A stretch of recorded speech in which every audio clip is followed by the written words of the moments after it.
Hello and welcome to the part 3 of this simple character setup tutorials for VFX artists. Okay, so let's see what we've got so far. We've got two characters, one firing at another. We've got some simple animations. I think we got two idols, one on our and one on the target character. We got firing animation and we got a slow moving projectile towards the target. So let's start by adding a animation for our target character when the projectile actually hits him. Okay, so let's open the target blueprint. Let's type custom event. Add custom event. Let's call it collision trigger. It doesn't matter what you're going to call it, just need to remember because you will recall that name later on in the projectile blueprint. Okay, so collision trigger. Let's play animation. Make sure the target is a skeletal mesh. Okay, so let's find some suitable animations. So select our skeletal mesh and magnifying glass next to the idol to make sure it's going to take us to the directory where suitable animations are for this character. Okay, cool. So I can see we've got hit, react, front here, and drag it here. Also open it and make sure that the base pose, which is base pose type here, it's on the first, which is skeleton reference pose, rather than on third, because I think by default it will be on third, but what you want to select is this, because otherwise it's gonna just play the animation in a weird way. Okay, let's hover over the animation and it says that the sequence length is 1, which is 1 second. So maybe let's add delay of 1 second, and after 1 second let's play our idol again. Play animation, and let's drag our idol here and make sure it's looping. Okay, so now what we have to do, we have to call this event when the projectile hits the target. Okay, so let's close that blueprint. Let's go to our projectile. And let's see how we can actually call this event. So I'm probably gonna call it here. So I'm gonna say cast to target. So make sure it's the name of your target character blueprint. As for the object, let's say, well, it's gonna be other actor, and in here let's just type the name that we type for the collision. So I've got collision trigger, and that's the event it's gonna be called when the projectile hits the target. And let's see if that works.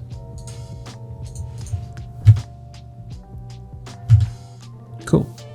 Right, so there's one weird thing that is actually happening on our target character.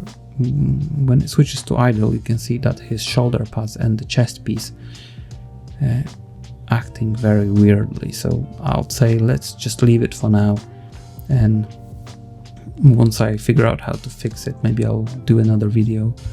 Although if any one of you knows how to fix it, please do let me know in the comments, because I'm pretty sure those assets are really good and I'm doing just something wrong here. But it doesn't bother me that much, to be honest. I just want some basic animations displayed there, and I want to showcase my VFX. So this is what this setup is for. And plus it will give you an idea how to set it up for any other assets, because the workflow is pretty the same. Okay, right, so we've got the animation working. Now maybe let's work on our scene setup. Okay, so let's select our ground. I'm gonna rename it ground. I'm gonna make it square maybe, so 10,000. I'm gonna add another 0 on each axis. I'm gonna create a material as well. Ground master. Right click, create a instance of it. Create instance of it. I'm gonna call it mground. I'm gonna open the master and create color and two simple constant nodes. So with the color, you just press and hold 3 on your keyboard and click anywhere on the grid. And with constant, you press and hold 1 on your keyboard and click anywhere on the grid, just in case if you don't know. I'm gonna right click on the color and create parameter. Same with the constants. I'm gonna call it metallic.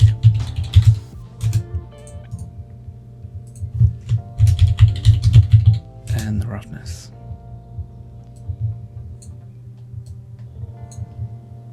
Cool.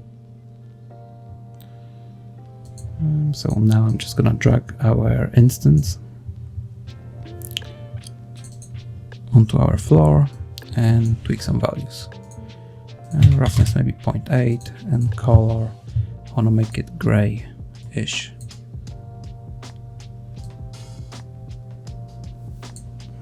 Something like this. Save it and maybe now let's add some light. So I'm gonna add skylight. 0 is location. I'm gonna use specific cube map and maybe I'll pick the desert one. I think those HDRI maps comes with the starter content. And as you can see, you can now ramp up the value. I'm just gonna keep it 1 for now. Also, I'm gonna go to my directional light and skylight as well and change it to movable.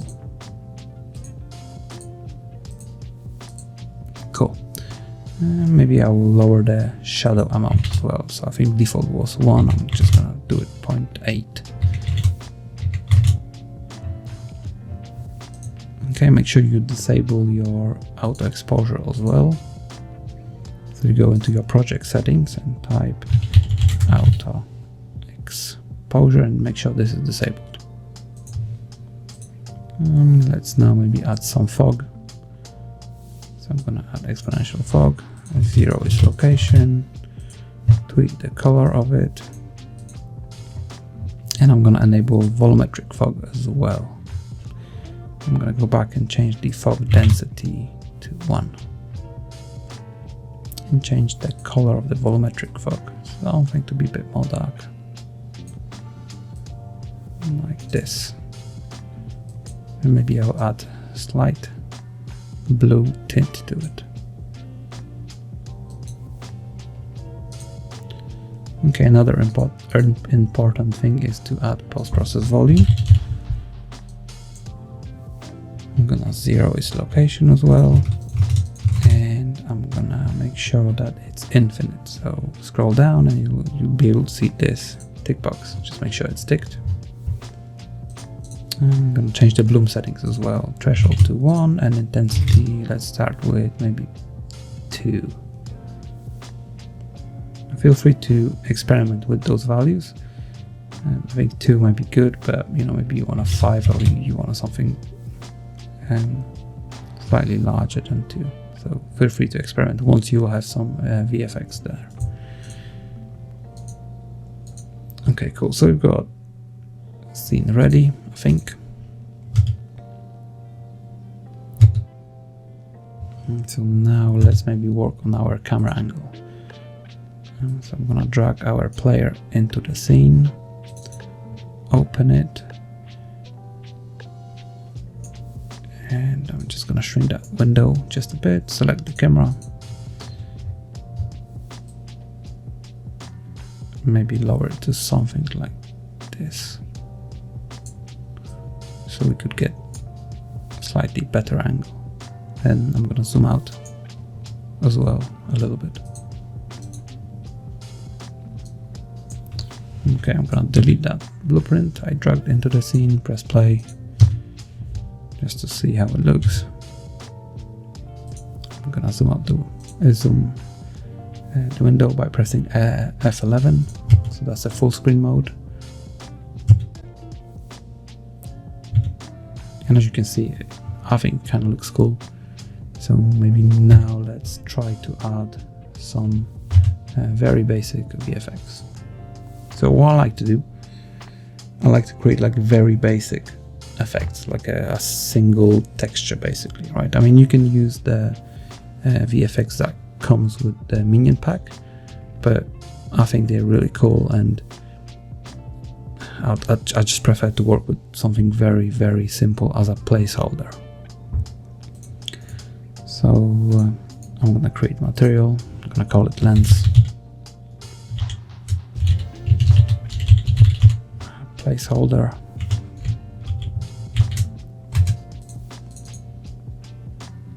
And here I'm just gonna press and hold T, click it on the empty space, convert it to parameter.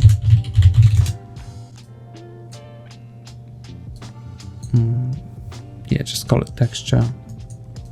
And what I want to do, I want to be able to manipulate the alpha and the color inside of the particle system. So I'm gonna multiply it with particle color.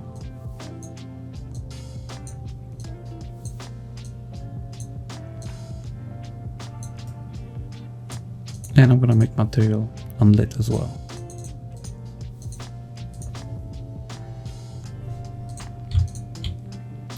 I'm gonna do the same with the particle color alpha and drag it into the opacity, and I need to change the material to be translucent. Yep, there it is. Okay, as for the texture, I'm gonna go into this slot and type maybe lens and see if we've got any lens that comes with the package. Okay, maybe I'm gonna pick that one.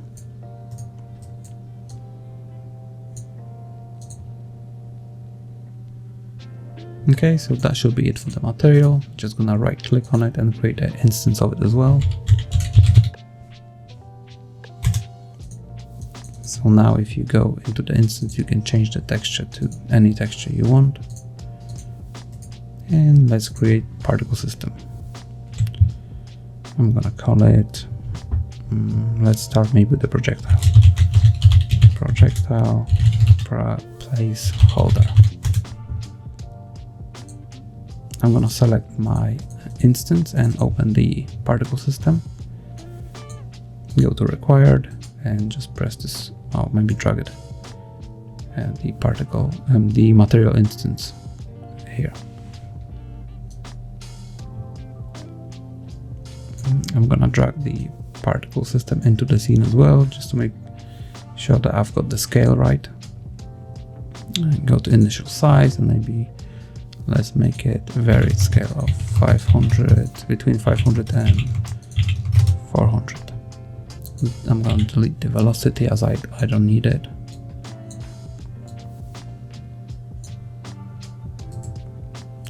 Just initial rotation. I'm going to go to color. Change the alpha to be 0. I'm going to click here and press insert. And it's going to create another point in between, and in here I'm going to put 0.5, so basically it's going to happen between lifetime of it between 0 and 1, so on 0.5, and I'm going to say full opacity here, and at the start I'm going to say maybe 500 and 200, so as you can see it glows very, very nicely thanks to that bloom that we've added.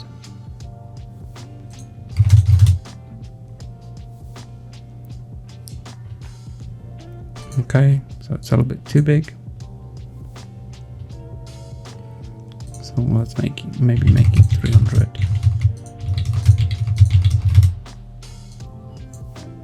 And doing it still too big. 150. Again, it's just a placeholder, so don't worry about it too much. Okay, so it's looping. Let's add maybe burst to it as well, so it appears on the screen instantly.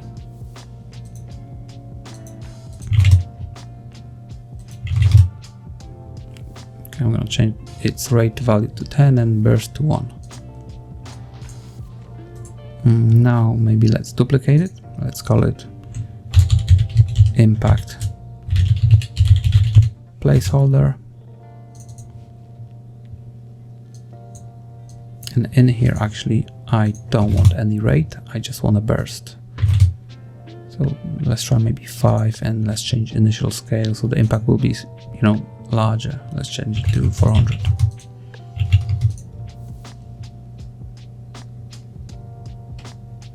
I'm going to change its lifetime to somewhere between 0.2 and 0.35. So it's quick. I'm not going to tweak any curves in this example, mainly because it's, you know, I'm using the old particle system for this example. And normally I'll use Niagara. But again, we're not making any VFX in this tutorial. We're just setting up the scene, so we can actually add our VFX and it's gonna look a lot nicer than just empty scene with the capsule characters. Okay, so we got impact, and now maybe let's use impact for the muzzle flash as well.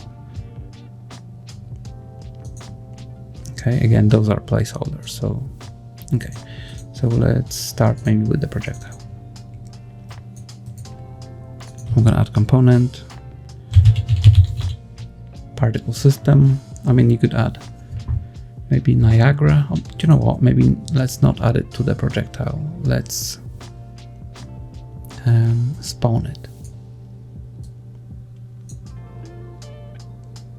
Okay, so in here, let's say spawn emitter. So for the old particle system, you use emitter. For the Niagara, you just type Niagara and you're gonna have the same name, but it's gonna come from the Niagara. Okay, so I'm gonna do emitter add location.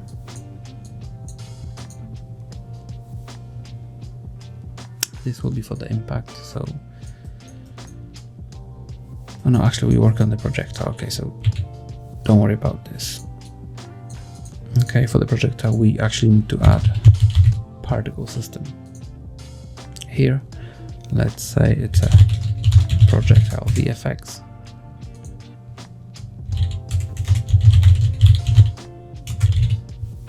And we're gonna just type projectile placeholder. Okay, so let's say that whenever you want to create your own projectile, just duplicate this blueprint and change its VFX here to the one you've made. So let's see if our projectile actually works.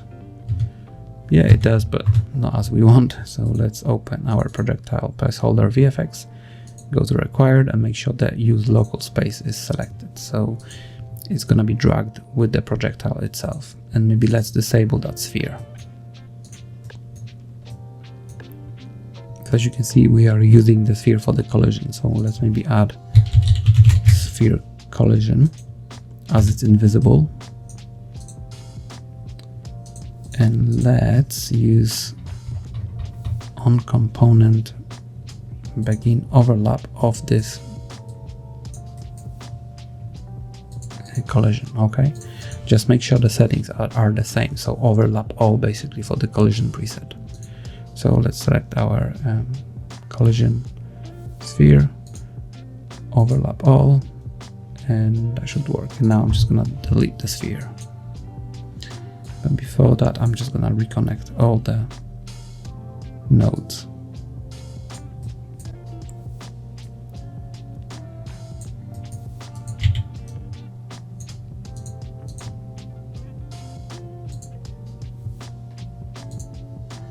Okay, let's see if that works. Obviously not, because we haven't deleted. Okay, so now we've deleted the sphere. Cool. It's a really bad looking projectile, but again, just a placeholder. So now let's do the impact and the muzzle flash as well. let's do maybe muzzle flash first.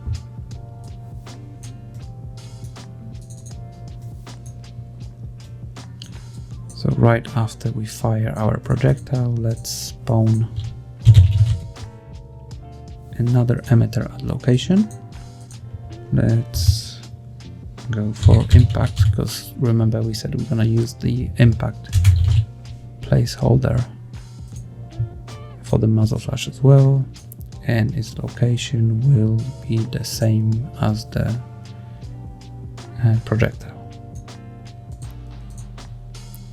Let's just see if that works. Yes, it does. Although it's looping now, so let's open the impact placeholder effect, go into required and make sure that its emitter loops is set to 1. Also, I think we can make it a little bit quicker, so 0.15, maybe 0.25 on the lifetime.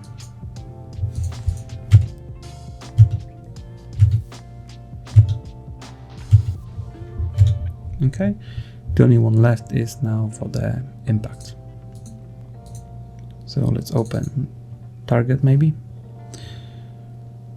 Or actually, let's spawn impact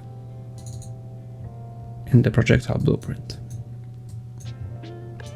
So before destroying the actor, let's spawn emitter at location. Let's say impact placeholder. And now we need a location. So overlap component, get world location, and let's just plug it in. Okay, sometimes you got directional impact, and if that's the case, then you'll have to get the normal of it and use it for the rotation. You probably have to invert the normal of it. I think it's something that we might revisit later on because it's a little bit more complicated. But if you got something that is rounded and basically looks could be played from on all the angles, then this might work. I think the other one where you actually it's directional is something like when you are hitting the floor and the smokes or dust goes upwards. Then you might actually use something like a inverted normal direction. Okay, let's see if that works. Cool. So we've got muzzle flash, projectile, and an impact.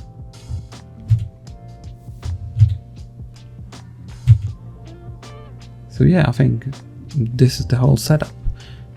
There are other ways how you can actually work with muzzle flashes and impacts as well. I think one of the way to do muzzle flash is actually if you go to the animation. So hold on a second.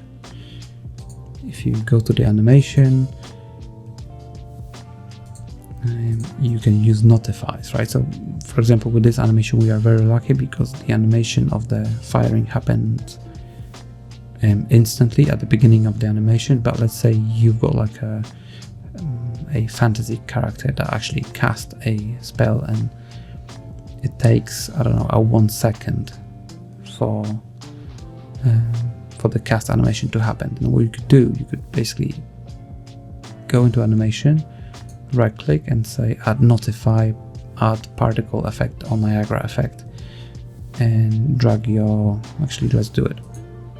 You can do this, select this and basically drag your particle system here. And you want to add a bone name here, which will be your muzzle flash socket. Okay, and every time this animation plays, it's gonna spawn this particle system at this moment.